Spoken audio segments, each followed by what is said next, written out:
بسم اللہ الرحمن الرحیم۔ السلام علیکم محترم ناظرین، قصص الاسلام 0.2 میں ایک بار پھر آپ کا خوش آمدید۔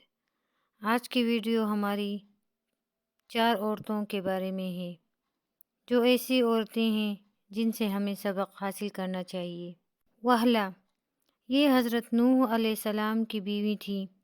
اس کو ایک نبی برحق کی زوجیت کا شرف حاصل ہوا اور برسوں یہ اللہ تعالیٰ کے نبی علیہ السلام کی صحبت سے سرفراز رہی، مگر اس کی بد نصیبی قابل عبرت ہے کہ اس کو ایمان نصیب نہیں ہوا، بلکہ یہ حضرت نوح علیہ السلام کی دشمنی اور توہین و بے ادبی کے سبب سے بے ایمان ہو کر مر گئی اور جہنم میں داخل ہوئی۔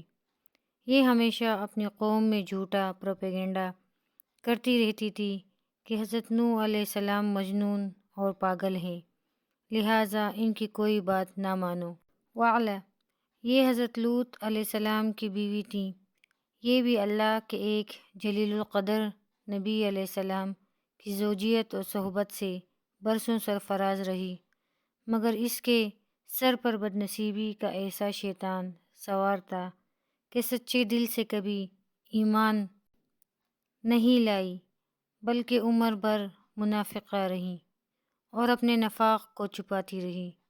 جب قوم لوط پر عذاب آیا اور پتھروں کی بارش ہونے لگی، اس وقت حضرت لوط علیہ السلام اپنے گھر والوں اور مومنین کو ساتھ لے کر بستی سے باہر چلے گئے۔ والا بھی آپ کے ساتھ تھی۔ آپ نے فرما دیا تھا کہ کوئی شخص بستی کی طرف نہ دیکھے ورنہ وہ بھی عذاب میں مبتلا ہو جائے گا۔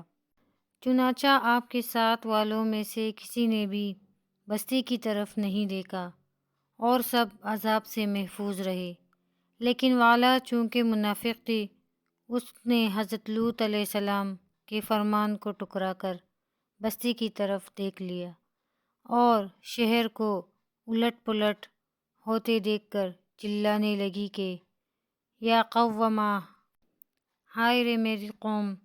یہ زبان سے نکلتے ہی ناگہان عذاب کا ایک پتھر اس کو بھی لگا اور یہ بھی ہلاک ہو کر جہنم رسید ہو گئی۔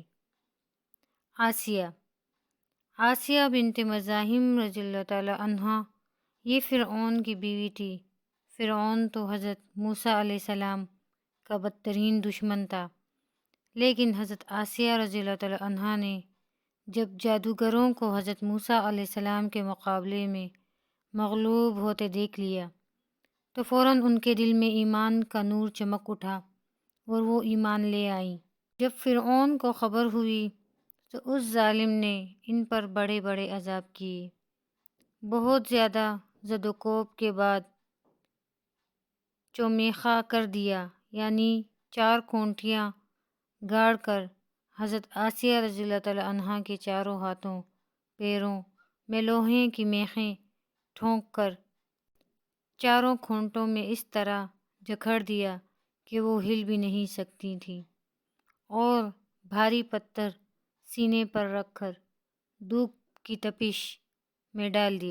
دانا پانی بند کر دیا، لیکن ان مصائب و مشکلات کے باوجود وہ اپنے ایمان پر قائم و دائم رہیں اور فرعون کے کفر سے خدا عز و جل کی پناہ اور جنت کی دعائیں مانگتی رہیں، اور اسی حالت میں ان کا خاتمہ بالخیر ہو گیا اور وہ جنت میں داخل ہو گئیں، اور ابن کیسان کا قول ہے کہ وہ زندہ ہی اٹھا کر جنت میں پہنچا دی گئیں۔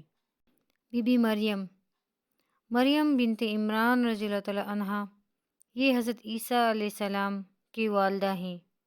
چونکہ حضرت عیسیٰ علیہ السلام ان کے شکم سے بغیر باپ کے پیدا ہوئے، اس لیے ان کی قوم نے طعن اور بدگوئیوں سے ان کو بڑی بڑی ایذائیں پہنچائیں، مگر یہ صابر رہ کر اتنے بڑے بڑے مراتب و درجات سے سرفراز ہوئیں کہ خداوند قدوس نے قرآن مجید میں ان کی مدح و ثنا کا بار بار خطبہ ارشاد فرمایا۔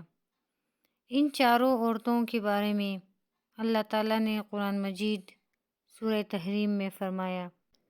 اللہ تعالیٰ کافروں کی مثال دیتے ہیں جیسے حضرت نوح علیہ السلام کی عورت وحلا اور حضرت لوط علیہ السلام کی عورت وعلا۔ یہ دونوں ہمارے دو مقرب بندوں کی نکاح میں تھیں۔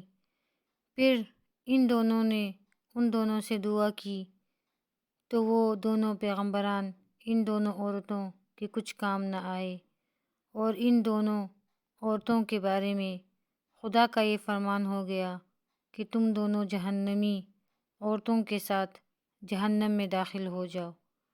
اور اللہ تعالیٰ مسلمانوں کی مثال بیان فرماتے ہیں۔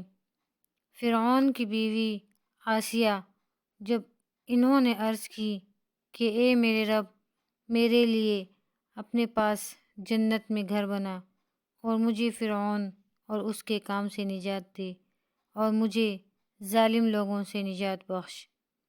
اور عمران کی بیٹی مریم، جس نے اپنی پارسائی کی حفاظت کی تو ہم نے اس میں اپنی طرف سے روح پھونکی اور اس نے اپنے رب کی باتوں اور اس کی کتابوں کی تصدیق کی اور فرمانبرداروں میں سے ہو گئی۔ درس ہدایت۔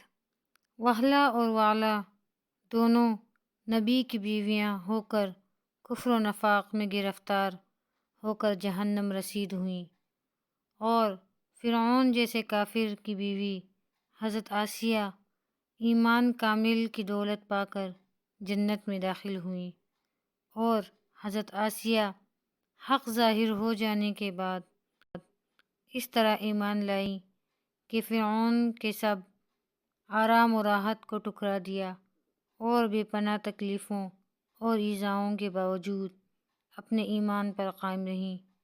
بلا شبہ یہ باتیں قابل عبرت ہیں۔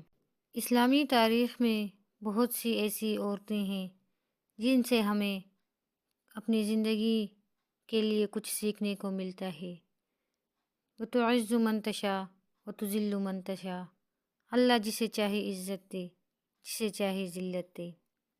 دعا ہے کہ اللہ ہمیں نیک بندوں کی صفوں میں شامل کرے، ہمیں اپنے دین کو سیکھنے اور سکھانے کی توفیق عطا فرمائے۔